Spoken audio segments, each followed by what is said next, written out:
During the Cold War, when the shadow of nuclear fallout hung over everyday life, people all around the world turned their eyes downward into basements, into hillsides, into the quiet safety of the earth itself. Governments were printing bunker blueprints.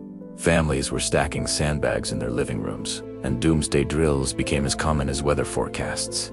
Yet, while nations poured fortunes into concrete vaults and steel-reinforced caverns, a far simpler idea quietly rose above all the expensive solutions. It wasn't engineered in secret labs. It relied on something far older, far wiser, and far more reliable than any machine the ground beneath our feet. As officials scrambled to design airtight concrete chambers, farmers, engineers, and ordinary civilians discovered that Earth itself was the greatest shield ever created. Not because it was modern, but because it had been tested by millions of years of pressure, heat, and weather. By the early 1950s, a quiet revolution spread across rural towns and remote landscapes. People began carving into hillsides, stacking simple supports of stone and timber, and burying their shelters beneath 2 to 3 feet of packed soil. And what they created wasn't just a hiding place, it was a living, breathing structure that regulated temperature, absorbed radiation, softened shock waves, and endured in ways concrete bunkers never could.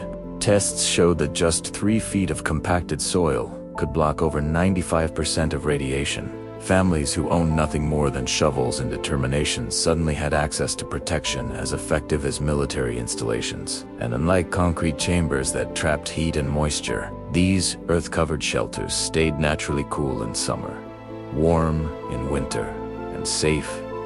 The environment itself became the ventilation system. Simple intake and exhaust vents created a natural airflow cycle. And later, innovators like Kress and Kearney improved these designs with his manual air pump invention, made from nothing more than plywood, plastic sheeting, and ingenuity. It kept fresh air moving without electricity, making long-term sheltering possible, even in total blackout conditions. Over time, builders refined the craft further. They discovered stabilized earth-mixing clay-rich soil with lime or cement to create walls so dense and weather-resistant that they could last for generations. These were the early ancestors of today's rammed earth and compressed earth block structures. Methods now used not only for survival, but for beautiful, sustainable homes. The magic of it all was that anyone, anywhere, could do it.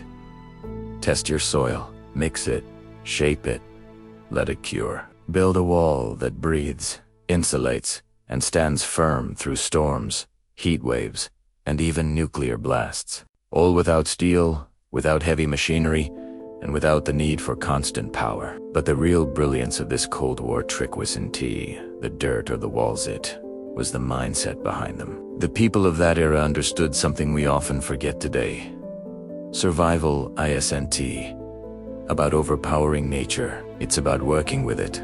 Instead of relying on massive machines and endless electricity, they used passive airflow, stable underground temperatures, and the natural shielding properties of Earth itself. Their shelters didn't hum with technologies, they simply existed, quietly and effectively, long after concrete bunkers had cracked, flooded, or failed. And today, that wisdom is returning.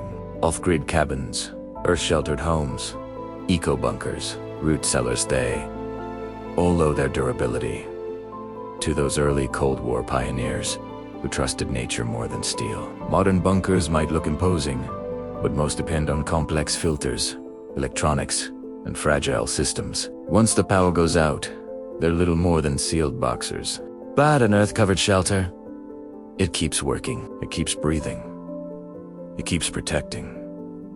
Decade after decade, many of the DIY Cold War shelters built by ordinary people now weathered, half forgotten, and covered in must steel stand. They outlasted the tensions that created them. They outlasted the era that feared them.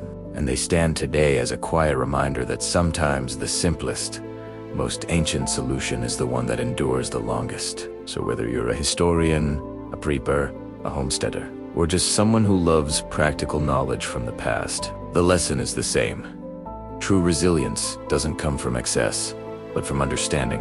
Understanding the land, the materials around you, and the natural forces that shape our world. The Cold War may be over, But the wisdom born from that time lives on, reminding us that protection doesn't have to be complex. It just has to be smart, it has to be sustainable, and sometimes, all it takes is the earth beneath your feet.